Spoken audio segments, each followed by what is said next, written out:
After a 5-week long hiatus, MotoGP is finally back. In this video, let's do a preview of the Styrian GP and go over who is fighting for what in the Styrian GP. My name is Sankalp and this is your Racing News Fix.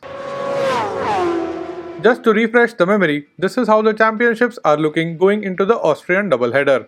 Although Fabio Quartararo arrives in control of the championship, the venue has more recent glory for a few of his key rivals. So what can we expect from the Styrian GP? Why not start with the most successful team at the Red Bull Ring, Ducati? Needless to say, the 3 long straights, which comprise majority of the track and only one twisty section, play to the strength of the Desmosedici, and heading into the double header, the Ducati trio must be hoping to catch up to Fabio Quartararo. But one small thing which is bound to bother Ducati is the local kid. Stealing the victory from underneath the nose, KTM surely have the potential to spoil the party for Ducati. Although KTM had a less than ideal start of the season, they have bounced back, and the winner from last year, Miguel Oliveira, is incidentally the KTM man in form. Oliveira has already seen the top step of the podium this year at Mugello and he is hungry for more. Can he do it again in Austria? And can his teammate Brad Binder hit the reset button after the break and come out swinging? The other two orange RC16s would also want to make the most of the home track advantage and add some more points to their name. But the most anticipated rider on a KTM will not be either of the regular race riders. It will be the little samurai Dani Pedrosa.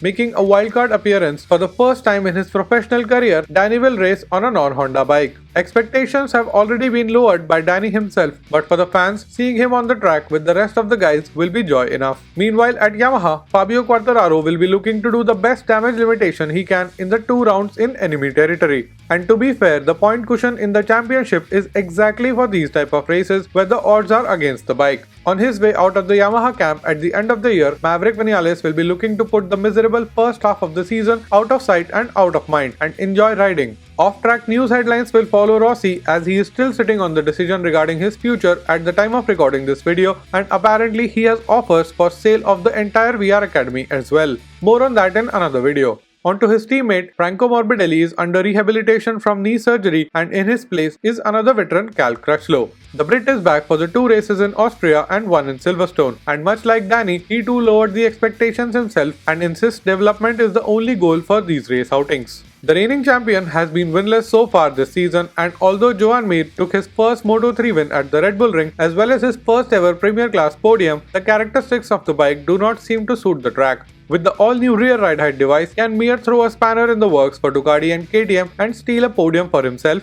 And going through a perpetual rough patch, teammate Alex Rins will be desperate to hit the reset button. He has speed, but he also crashes out a lot. He will be looking forward to putting it all in the rearview mirror and justify his place in the Suzuki garage. Honda faced the biggest challenge of them all. Their precious RC213V has been criticized by all the 4 riders, and the unexpected high sides are more than dangerous in this day and age. Have they found something in the summer break, and will the RC213V behave? That's not the only question. How will Pol Espargaro fare against Marc Marquez in the second half of the season? Can Nakagami get his much awaited first Premier Class podium? And will Alex Marquez finally learn how to keep it on 2 wheels? And more than anything, what is Marc's situation after 5 weeks of rest and training? He did win at his beloved Sachsenring and had a strong race at Assen. He also got back on his motocross bike during the summer break. So is this the return of the good old Marc Marquez, and will he take part in the fight for the top step at the track where he hasn't won ever? And finally, Aprilia. The mission to breach the top 5 continues for them and Aleix Espargaro.